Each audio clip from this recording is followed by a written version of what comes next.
Cześć kochani, ja nazywam się Maria i witam Was serdecznie na moim kanale. Dzisiejszy film to zapowiedź mojego kolejnego czytelniczego miesiąca maja, który stanie pod znakiem tegorocznego wyzwania Asian Readathon 2024, którego pomysłodawczynią jest zagraniczna youtuberka Cindy Pham, znana na YouTubie pod nickiem With Cindy. W tym materiale pokażę Wam mój TBR, czyli książki, które mam zamiar w maju przeczytać, specjalnie właśnie na ten readathon. Poopowiadam Wam trochę o tym wyzwaniu i uzasadnię moje czytelnicze wybory. Opowiem Wam o tym, dlaczego akurat zdecydowałam się na te konkretne książki. Także bez zbędnego przedłużania zapaszcie sobie jakąś kawkę czy herbatkę i zaczynamy.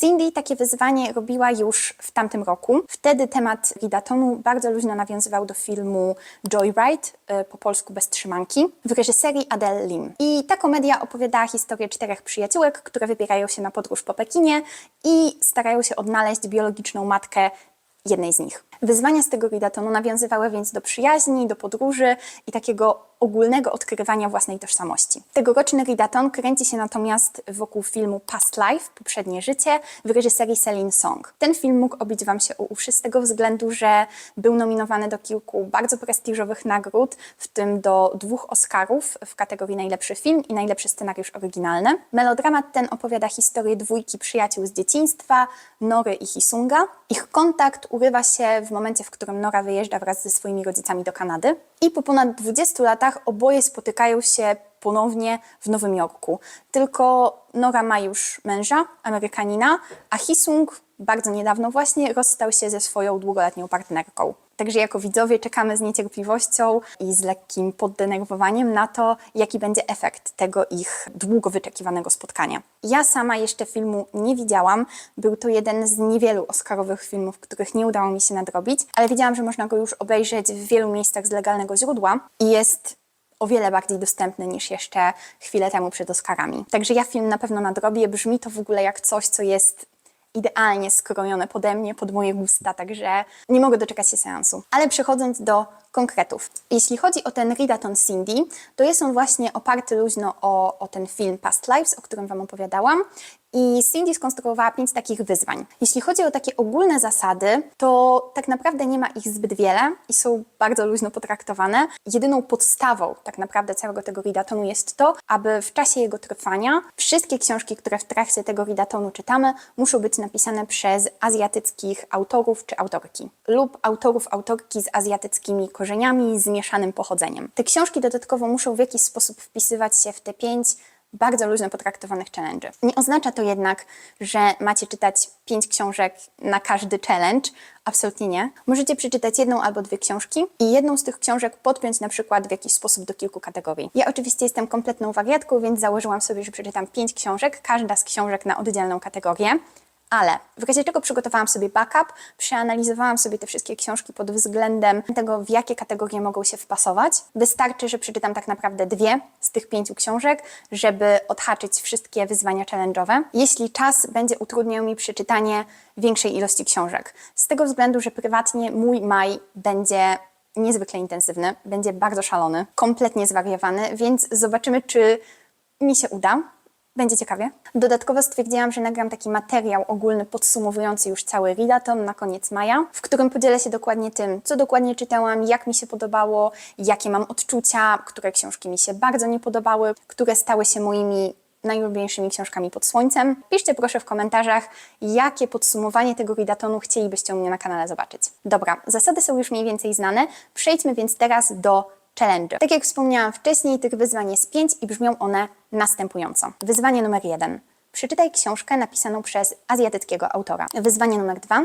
Przeczytaj książkę, która jest ponadczasowa. Wyzwanie numer 3. Przeczytaj niedocenianą książkę. Wyzwanie numer 4. Przeczytaj książkowy debiut. Wyzwanie numer 5. Przeczytaj książkę, której historia, bohaterowie albo świat przedstawiony reprezentują to, czego chciałabyś doświadczyć w swoim następnym życiu. Generalnie wyzwania te brzmią jasno i przejrzyście, a dodatkowo Cindy daje bardzo dużą swobodę w interpretacji tych wyzwań. Już tłumaczę, o co mi chodzi.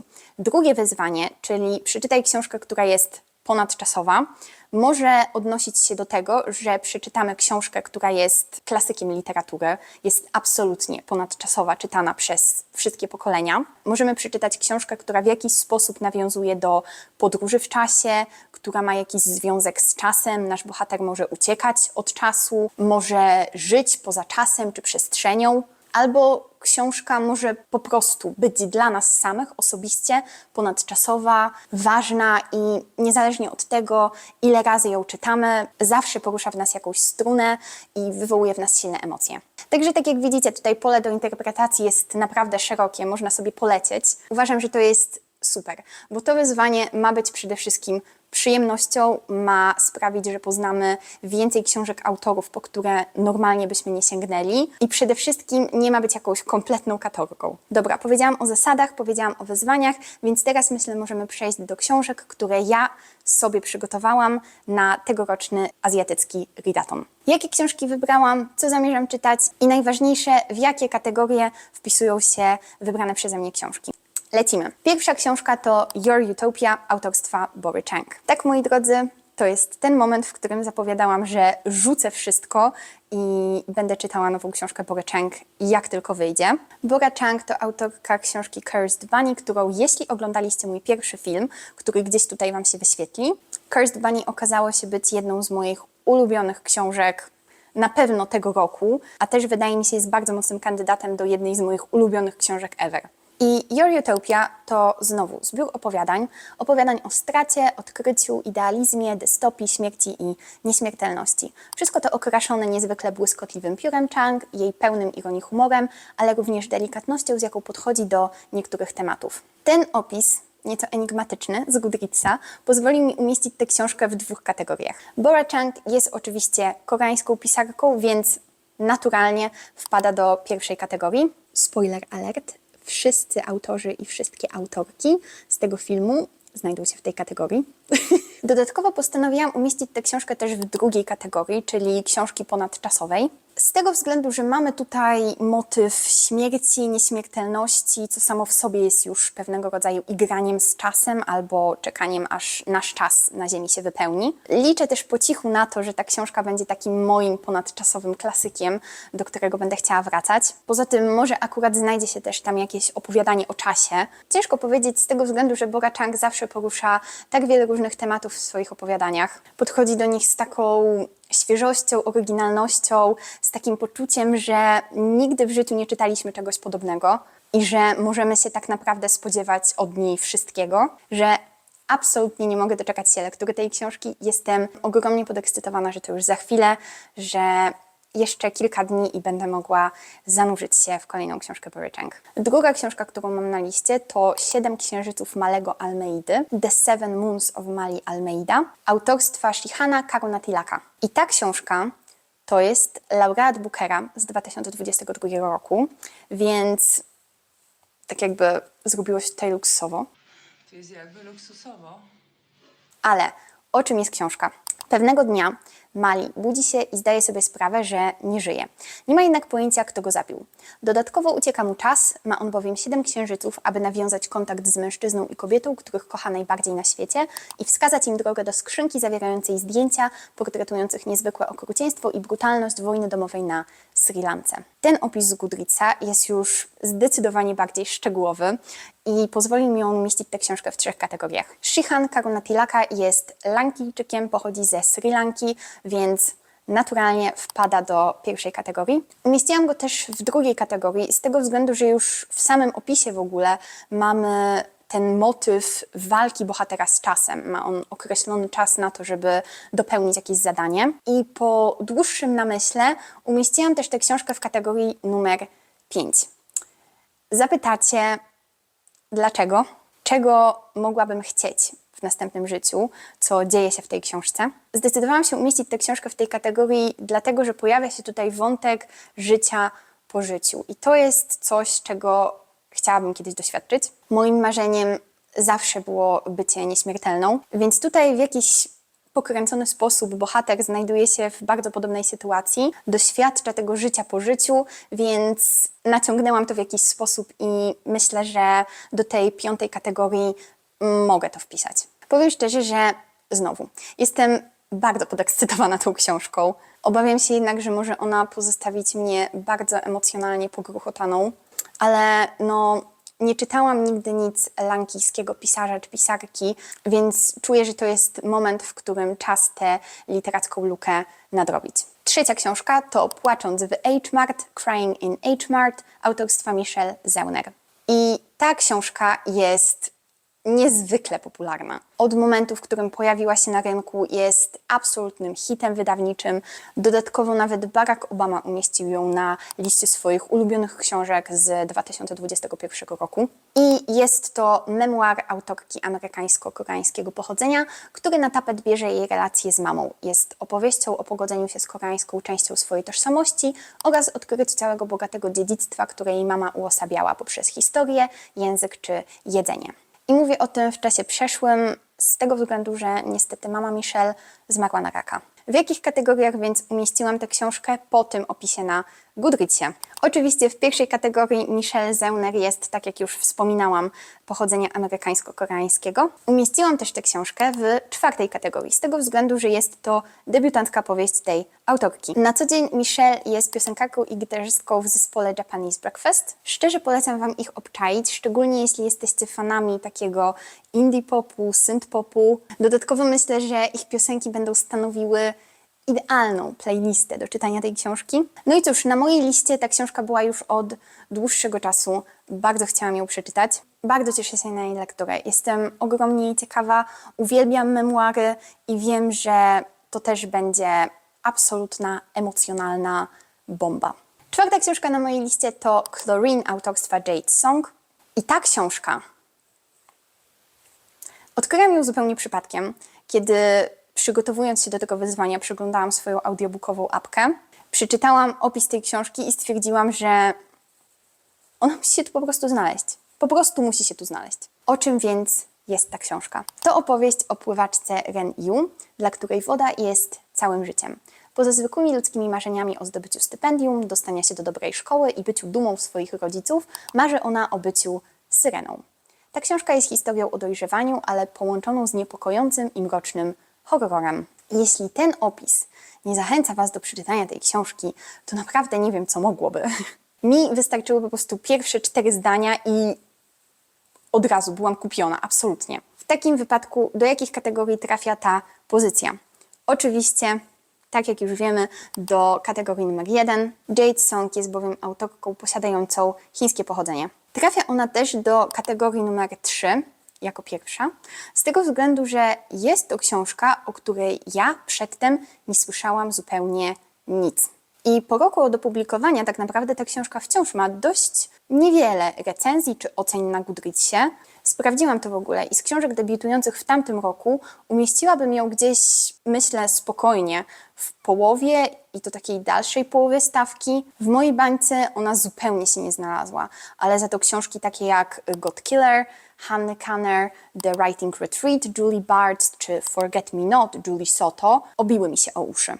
Także z tego powodu trafiła ona do tej kategorii. Wydaje mi się, że może być to nieco niedoceniona książka. Mogę ją też oczywiście umieścić w kategorii numer 4 z tego względu, że tak jak już wspominałam, jest to debiutancka powieść tej autorki. No i umieściłam ją też w kategorii numer 5 z tego względu, że kto w dzieciństwie nie marzył, aby być syreną? Ja marzyłam. Także tak jak widzicie po mojej reakcji, myślę, to jest jedna z książek, której jestem naprawdę najbardziej ciekawa.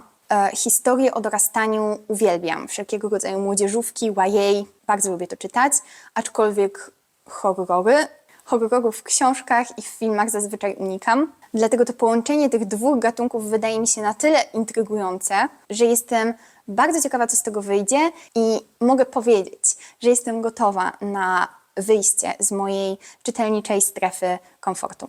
I ostatnia, 5. książka na mojej liście to The Center autorstwa Ayeshi Manazir Siddiqui. I tę książkę również odkryłam zupełnie przypadkiem w czasie scrollowania mojej audiobookowej aplikacji, ale zainteresowała mnie na tyle, że stwierdziłam, że koniecznie musi znaleźć się na tej liście. Ta książka to historia Anisy, która marzy o byciu tłumaczką, A w momencie, w którym poznaje tajemniczego Adama, który w jedną noc opanowuje język urdu, nasza bohaterka również chce posiąść takie umiejętności. Adam wprowadza ją do stowarzyszenia tajemniczego The Center, które gwarantuje absolutną perfekcję w opanowaniu każdego języka w zaledwie 10 dni.